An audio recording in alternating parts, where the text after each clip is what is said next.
이 돈 받고 우리 아들 결터에서 조용히 사라져 주시죠.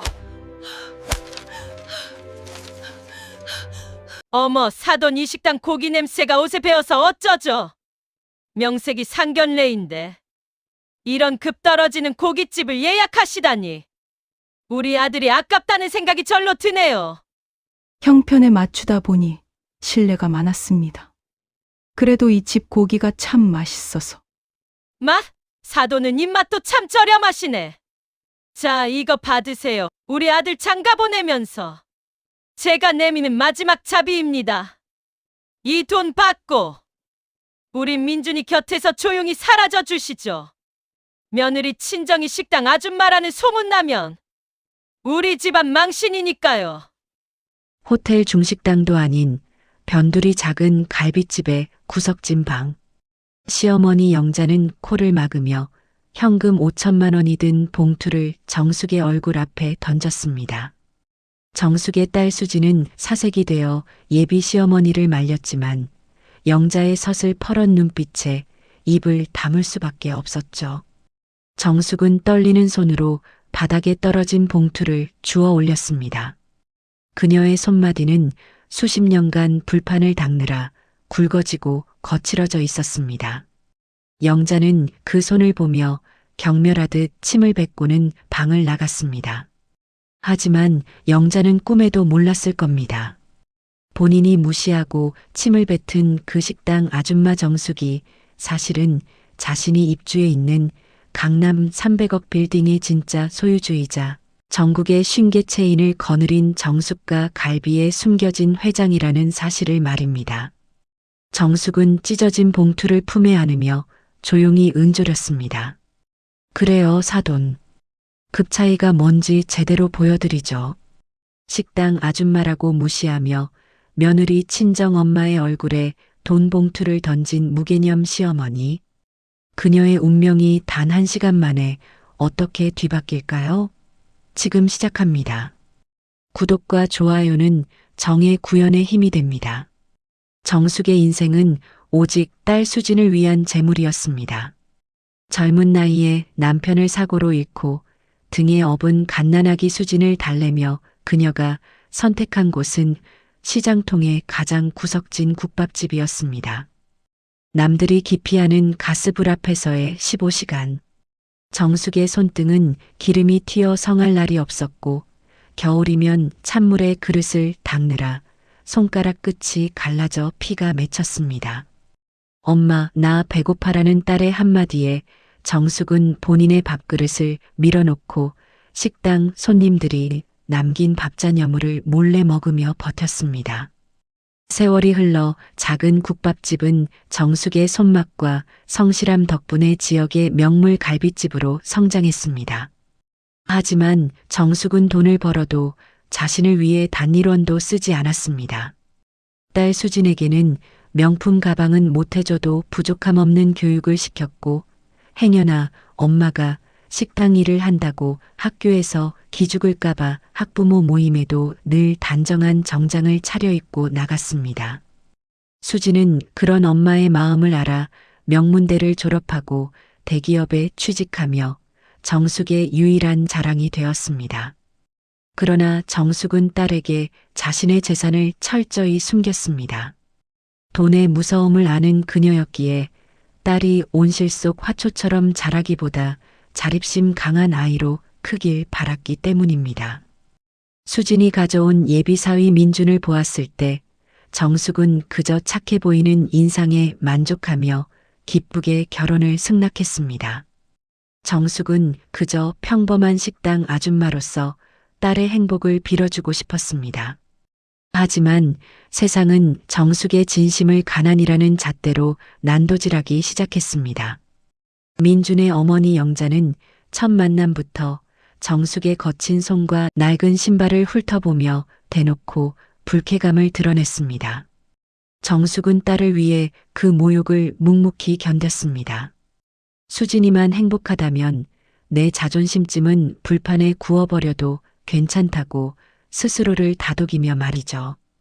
본격적인 결혼 준비가 시작되자 영자의 만행은 도를 넘었습니다. 영자는 수진에게 너희 집 수준에 맞게 예단은 억 단위로 해오라고 압박하며 정숙이 운영하는 작은 갈빗집을 사전에 예고도 없이 방문했습니다. 점심시간 손님들로 북적이는 식당 한복판에서 영자는 코를 막으며 소리를 질렀습니다.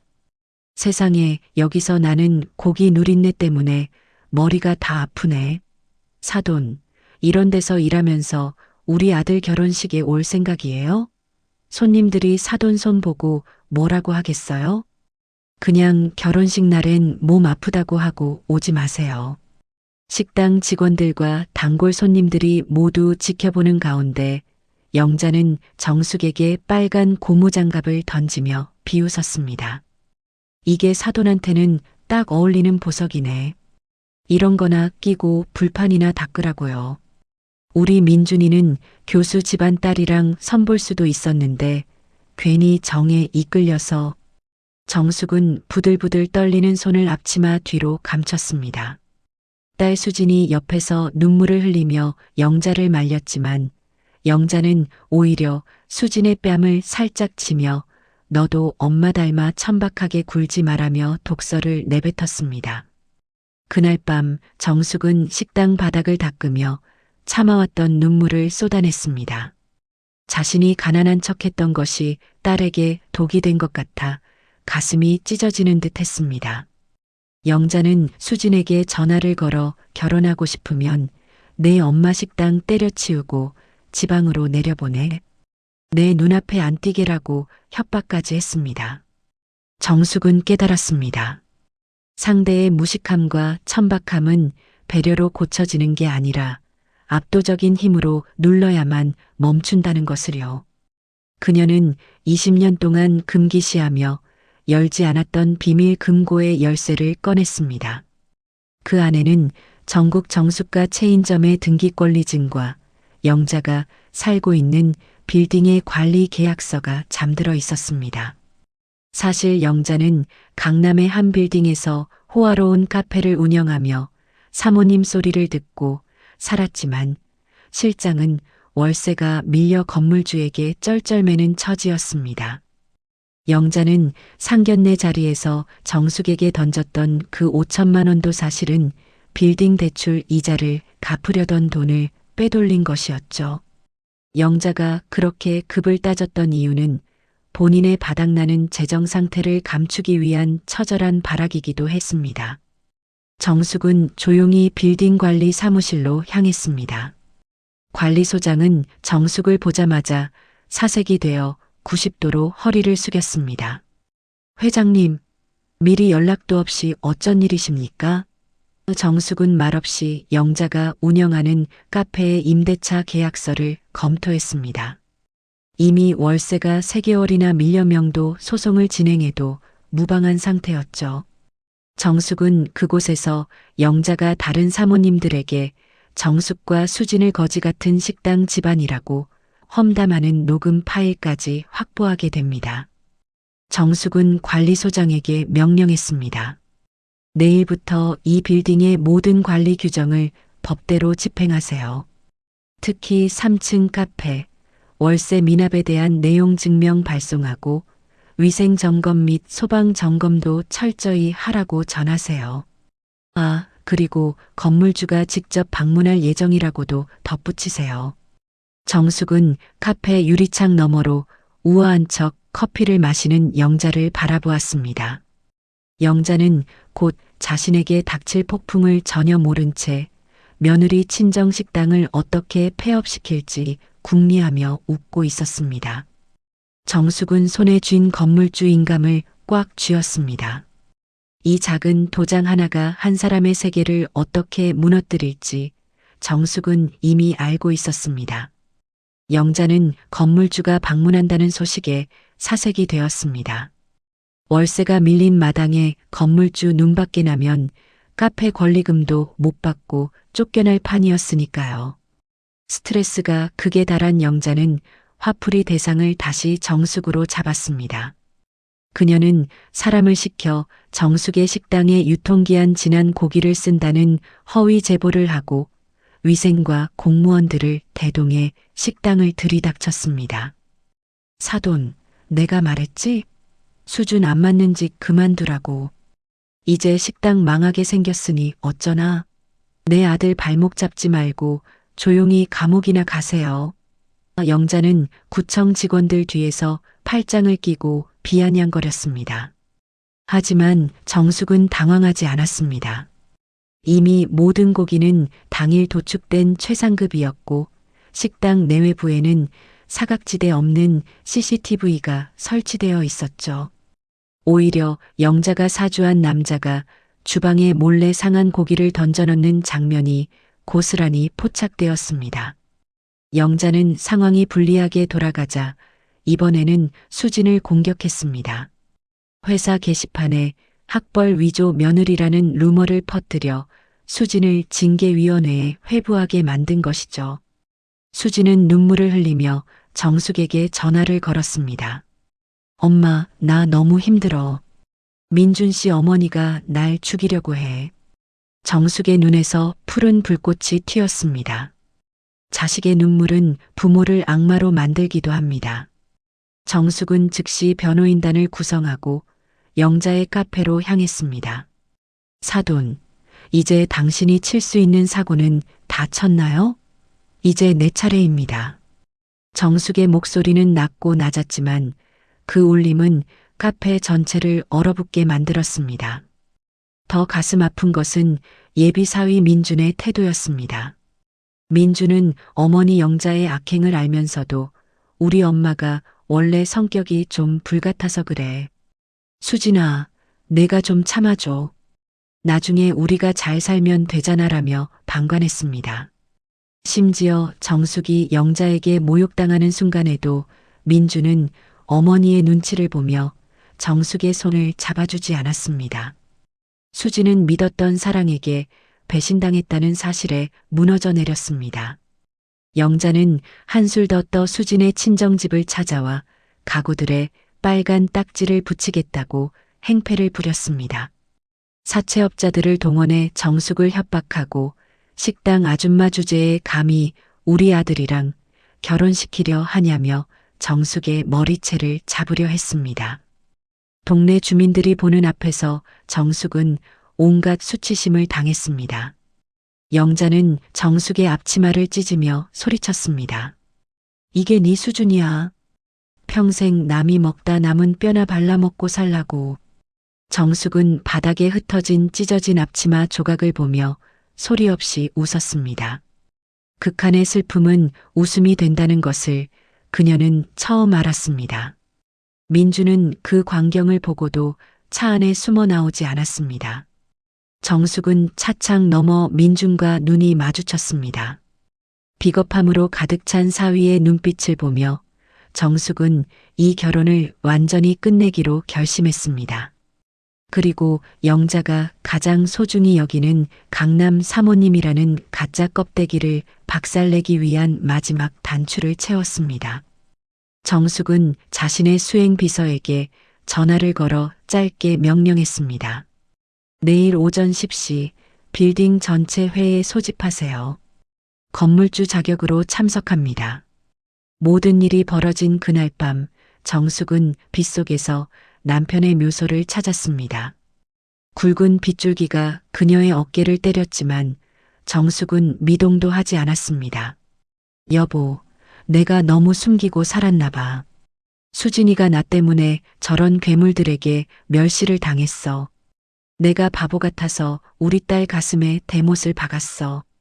정숙은 묘비 앞에서 꺼이꺼이 울었습니다. 300억 자산 가면 무엇하겠습니까? 딸아이 하나 제대로 지켜주지 못한 못난 엄마라는 자책감이 그녀를 짓눌렀습니다. 다음 날 아침 영자는 수진에게 이혼 서류 파혼 서류를 내밀며 위자료로 1억 내놓고 꺼져라고 마지막 발악을 했습니다. 수진은 이미 모든 기력을 상실한 채 서류에 도장을 찍으려 했습니다. 그때 정숙이 수진의 손을 잡았습니다. 수진아, 도장 찍지 마라. 이 서류는 저 여자가 무릎 꿇고 빌 때 우리가 찢어버릴 거니까. 정숙의 눈은 평소에 인자한 엄마가 아니었습니다. 먹이를 사냥하기 직전에 사자처럼 매서운 기운이 감돌았습니다. 영자는 코방귀를 뀌며 비웃었습니다. 식당 아줌마가 드라마를 너무 많이 봤네? 당장 안 나가? 경찰 부르기 전에.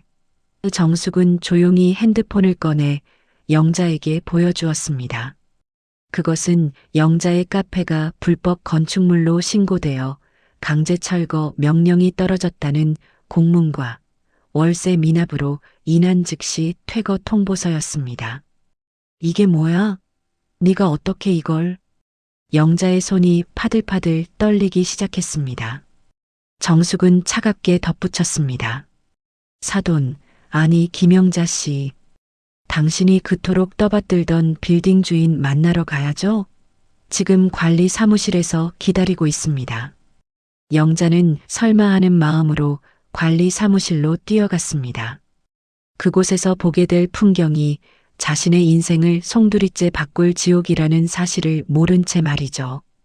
빌딩 1층 로비는 이미 기자들과 관계자들로 가득했습니다. 정숙가의 회장이 20년 만에 공식 석상에 나타난다는 소문 때문이었죠. 영자는 사람들 사이를 헤치며 관리 사무실로 들어갔습니다.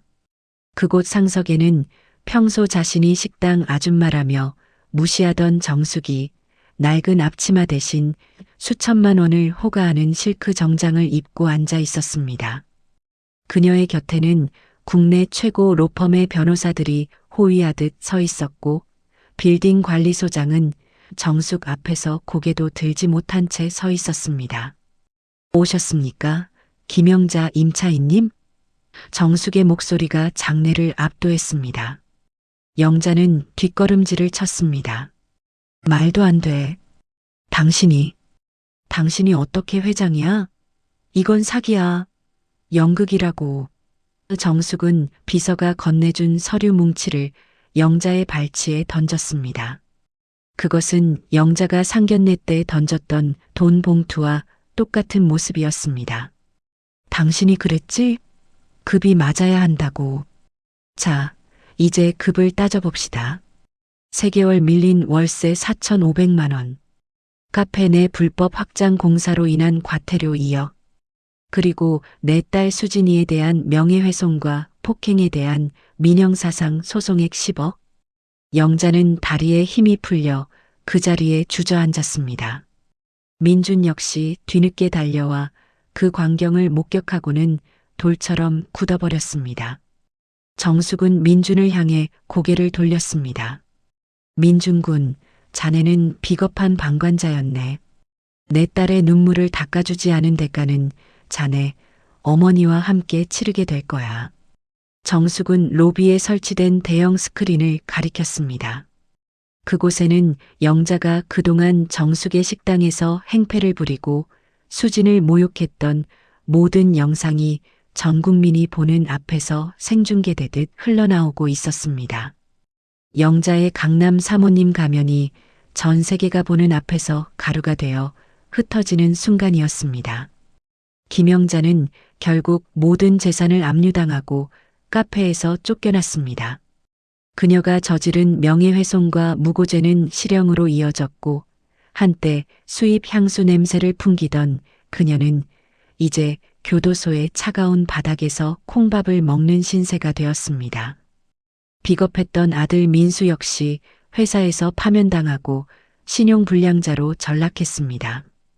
그는 매일 정숙의 식당 앞을 찾아와 장모님, 제발 한 번만 살려주세요라며 무릎을 꿇고 빌었지만 정숙은 단 한 번도 그를 보지 않았습니다. 수지는 엄마의 진짜 정체를 알고 처음에는 놀랐지만 자신을 위해 20년을 숨죽여 살아온 엄마의 깊은 사랑에 오열했습니다. 수지는 회사를 그만두고 정숙의 가업을 이어받기 위해 경영 공부를 시작했습니다. 정숙은 다시 평범한 앞치마를 둘렀습니다. 하지만 이제 그녀의 손은 더 이상 부끄러운 식당 아줌마의 손이 아니었습니다. 수만 명의 직원을 먹여 살리고 딸을 지켜낸 여왕의 손이었죠.